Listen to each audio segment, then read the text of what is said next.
Bonjour, aujourd'hui on va parler de la maladie de Chagas. On commence par l'histoire de cette maladie. L'histoire commence en 1835. Le médecin Charles Darwin décrit l'attaque de l'homme par punaise d'Avinchuca.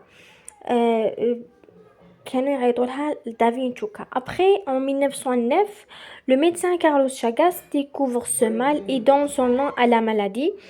Euh, Découvre le triatome qui cause la maladie et le premier cas diagnostiqué, c'est la fille Bérénice qui a 3 ans. هذاك الوقت jusqu'en 1930, هذه la période de 1909 jusqu'à 1930, la maladie, elle existe, elle n'était pas reconnue et pas acceptée jusqu'à les années 30. Il les déclare comme un problème de santé publique. 1950, il n'y a rien. 1962, déroule le benzénidazole comme un traitement pour traiter la maladie, malgré ses effets négatifs. Cette maladie, elle infecte jusqu'à 6 à 7 millions chaque année des personnes et elle peut causer la mort. C'est pour ça elle les déclare comme un problème de santé publique. On les appelle aussi trypanosomiase américain ou maladie de Chagas selon les médecins qu'ils découvrent. On les trouve principalement, elles s'installent cette triatome dans la Bolivie. Avec la migration, on les trouve au Mexique, Brésil, Pérou, Chili et Argentine. On les trouve un peu partout. On passe au vecteur, qui est le triatome, ou on dit Davinchuka.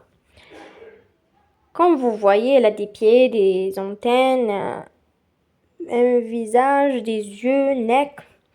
Elle a des différentes tailles selon le lieu où s'installe et différentes couleurs, qu'elle est un peu intense, claire, selon le pays.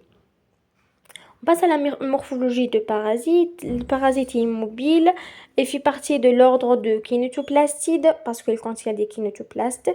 Elle a des appareils de Golgi, mitochondries, un noyau. Comme vous voyez, cette forme-là, on les trouve dans la circulation sanguine. On passe maintenant à la transmission de parasites. Comment se fait la transmission de parasites? La transmission se fait principalement par le contact avec les selles ou les urines de triatome, hématophages infectés. Je parle en arabe pour mieux comprendre.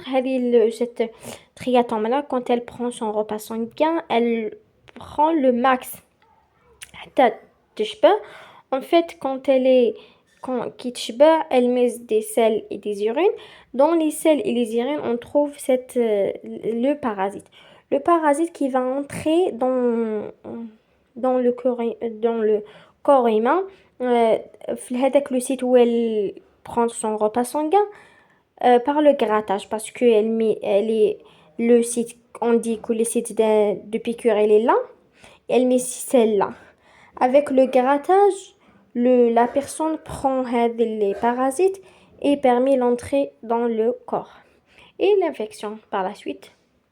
Il y a d'autres modes de transmission. On a la transfusion des sang orale par les accidents de laboratoire ou mère fœtus. On passe au cycle de parasites. On a deux cycles. C'est facile. Cycle dans le triatome et un cycle dans l'être humain.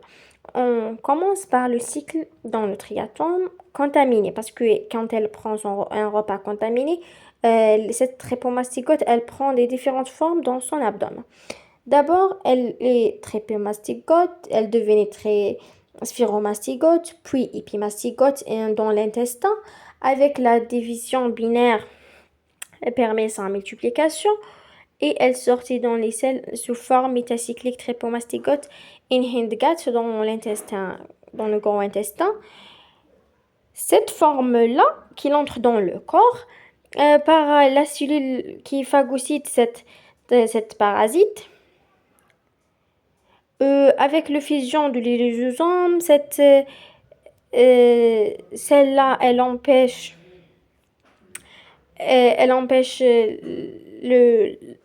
le phagosome et le lysosome, elle empêche sa dégradation. Elle devient amastigote parce que la forme amastigote, c'est la forme capable de se multiplier, alors que la forme trypomastigote, elle est incapable de se multiplier. Elle devenait un mastigote, elle se multipliait par la division binaire, puis elle devenait une autre fois trépomastigote, la forme mobile. L'éclatement de la cellule et la sortie des trépomastigotes qui va disperser un peu partout avec la circulation sanguine pour enrichir différents organes.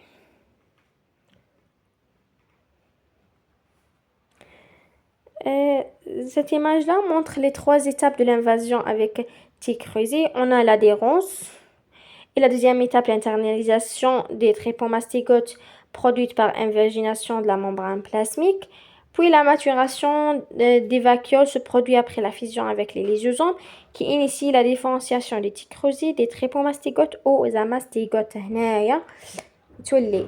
Alors, mais normalement كان يصير لها une dégradation هي هنايا في هذه l'étape avec le mécanisme d'échappement elle devenait un mastigote. On a les symptômes, un gonflement autour de la piqûre infectée, enflir des paupières, difficulté à respirer, mal de tête, des douleurs musculaires, des ganglions lymphatiques gonflés et d'autres symptômes selon le cas de patients ou des maladies qui existent déjà. Ou selon les manifestations, il peut être aigu et chronique, se différencier les symptômes. On parle de la phase aiguë et la phase chronique. Dans la phase aiguë, on parle de la présence de parasites dans la circulation sanguine, alors que chronique, le parasite s'installe dans les organes, tels que il est dans l'œsophage, un méga-œsophage, un œsophage volumineux, et aussi le myocarde, elle trouve dans le tissu cardiaque. On passe au diagnostic. Un examen en microscopie optique de frottis sanguin, test sérologique de dépistage qui nécessite un autre test de confirmation, un test basé sur la polymérase chaîne réaction, le PCR. Voilà la photo. L'image montre l'étalement des gouttes sanguines avec une lame et la coloration avec Giemsa et l'observation sur microscope après la coloration. Comme vous voyez, la forme trépomastigote. Là, un schéma montre le test rapide. On met une goutte de sang et on attend quelques minutes pour voir qu'il existe un trait ou pas. S'il existe un trait et là, la présence de parasites, il n'y a pas, c'est un test négatif. Il existe de traitements médicamenteux qui déjà utilisés quand ce sont le benznidazole et le nifirtimox. Et la dernière, c'est la prévention de la maladie du Chagas. Il n'existe pas de vaccin, donc la prévention reste indispensable. Élimine ou contrôler les vecteurs qui se trouvent sous les laits, derrière les tableaux, un peu partout, surtout les poussières dans les zones ruraux. Amélioration du niveau de vie et de l'habitat des habitants des milieux ruraux, des zones endémiques, l'éducation sanitaire, mise en place des moustiquaires ou la pulvérisation d'insecticides et contrôler la transfusion sanguine et des dents, traitement des personnes infectées et aussi dépistage des femmes enceintes à risque pour prévenir la transmission congénitale de maman au fœtus. Merci pour votre attention. J'espère que c'était clair ce cours-là.